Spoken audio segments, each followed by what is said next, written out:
Oi, o meu nome é Caroline e o nome da minha pesquisa é Mulheres na Criação de Solos Autobiográficos, Experimentação, Estudo e Descoberta, orientada pela professora doutora Lúcia Romano no curso de Bacharelado em Artes Cênicas da Unesp, em São Paulo. Eu queria falar um monte de coisa, mas eu vou ter que resumir, né? Vou ter que ser breve, então eu vou colocar um alarme aqui só para eu conseguir calcular bem o tempo. Eu acho importante começar dizendo que essa pesquisa, ela se inscreve na modalidade de pesquisa-ação ou pesquisa-criação, o que significa que, para além do estudo teórico, bibliográfico, eu também vou me debruçar, eu me debrucei, né, na verdade, no estudo prático, no viés da autobiografia, da arte autobiográfica. Me interessou pensar, inicialmente, em como os processos subjetivos de construção de pensamento e de criação artística podem ser incorporados no trabalho científico. E também se existe uma natureza da pesquisa em artes, no sentido de como é que o artista pesquisa. Bom, eu comecei traçando uma gênese, que é uma gênese de uma possível autobiografia através da literatura, e que tem traços na antiguidade, no Renascimento, nos relatos da aristocracia, mas que realmente só encontra condições favoráveis para sua consolidação no século XVIII, com a Revolução Industrial, a ascensão do capitalismo e a consolidação do modo de vida burguês. E um expoente dessa literatura é o Rousseau. Esse modelo autobiográfico ele é chamado de Bildung, que significa formação em alemão, e se propõe a contar uma trajetória de superação de um indivíduo numa perspectiva finalista e teleológica, ou seja, a vida contada do início e fim, até o fim. Alguns nomes que compõem esse primeiro panorama são o Philippe Lejeune, a Paula Sibilia, o Paul de Man, o Dobrovsky, o Sérgio Dobrovsky, que vai cunhar o termo autoficção, que se coloca em oposição ao status dos grandes homens da autobiografia e ao modelo finalista, defendendo fragmentos e inovações formais. Bom, até aí eu falei bastante de autobiografia na pesquisa, mas nada de mulheres na autobiografia. Porque, enfim, segundo a Josefina Alcázar, as mulheres, ao tentar escrever, ao tentar entrar em contato com uma obra de caráter autobiográfico, elas se chocam com essa origem patriarcal e também com as representações estereotipadas da realidade feminina, sempre sujeita ao male gaze, que é o olhar do homem sobre as vivências das mulheres. Nos anos 60, com a arte performática e sob o slogan do "pessoal é político", que é o slogan da segunda onda feminista, no entanto se consolida ali um terreno fértil para as mulheres que começam a experimentar não só dar voz, mas também corpo a essas suas vivências, que eram antes reservadas só ao âmbito doméstico. E elas percebem que isso é de uma força social e política extremamente agregadora. Muito, muito grande. Então a arte biográfica aqui ela perde os seus parâmetros e suas definições tão rígidas da Bildung e ganha novas formas. Os grupos dissidentes, que antes não tinham sua voz ouvida, começam a recobrar esse lugar do sujeito.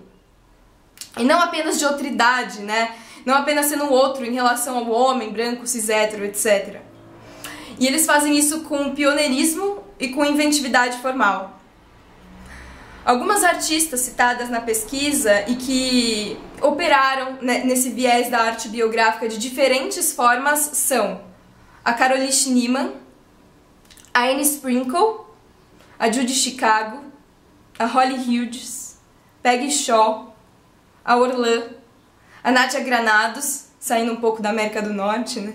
A Leta Valente, que é a ex-Miss FEBEM brasileira, a Cindy Sherman, a Nan Goldin, a Alicia Barney, a Tracy Emin, a Regina José Galindo, a Suzanne Lacey, Adrian Piper, Coco Fusco, Penny Arcade, Ana Mendieta, Carmelita Tropicana, a Howardena Pindel, a Denise Uehara, a Gina Payne e a Karen Finlay, a quem eu dedico admiração e uma atenção especial ali nesse trabalho.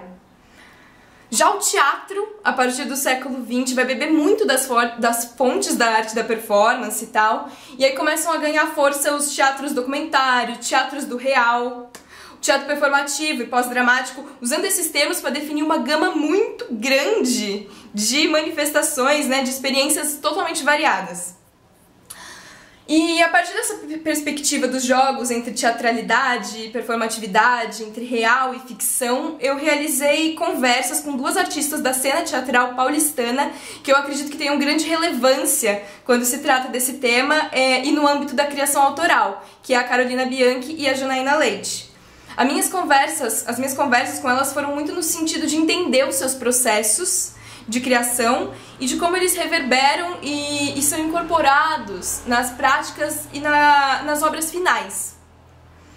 Uma coisa que ambas falaram que me chamou bastante atenção é que elas definem ambas o seu processo como caótico, como uma acumulação de muitas coisas, de imagens, teorias, programas performativos, práticas, onde o diário pessoal modifica a cena, assim como a cena modifica o diário, né, a escrita.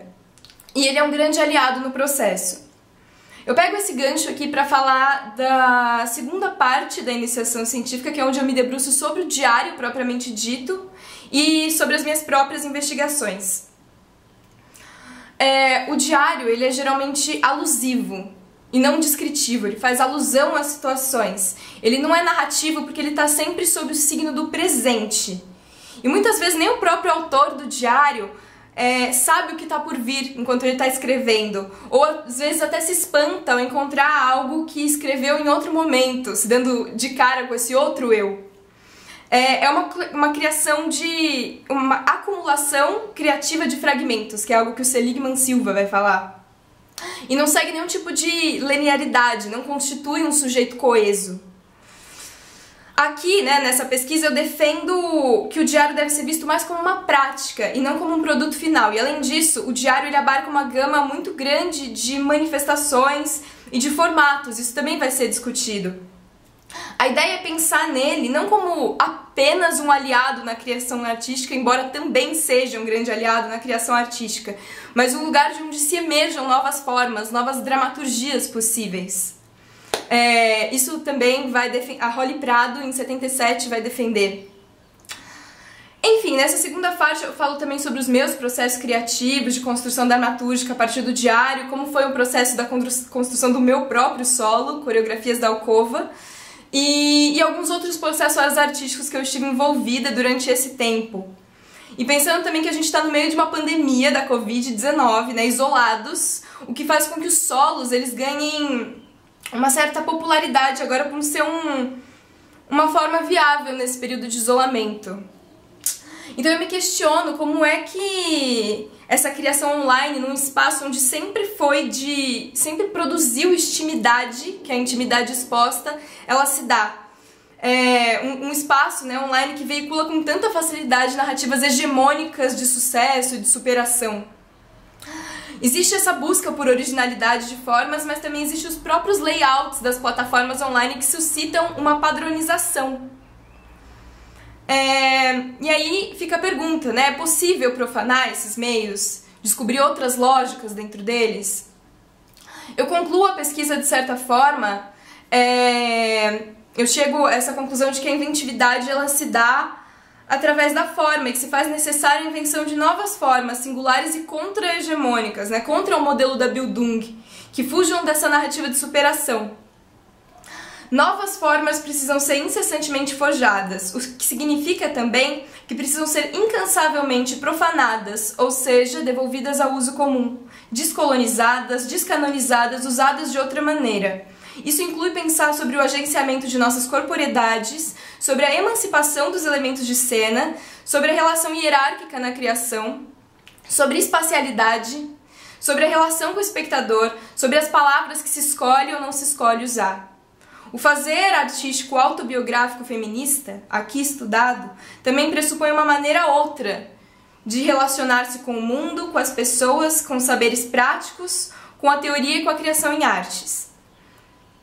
Enfim, eu acredito que as mulheres e autoras e artistas que foram mencionadas na pesquisa, e não tanto aqui porque eu não tive tanto tempo, elas nos dão muitas pistas de como fazer isso, cada uma à sua maneira.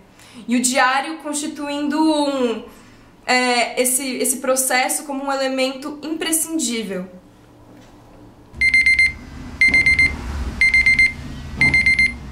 É isso. Bom, eu queria agradecer para quem chegou até aqui no vídeo e dizer que tudo isso é um grande resumo de algumas partes da pesquisa e que a gente pode conversar melhor lá no dia 17 de junho às 5h30. Até mais e obrigada!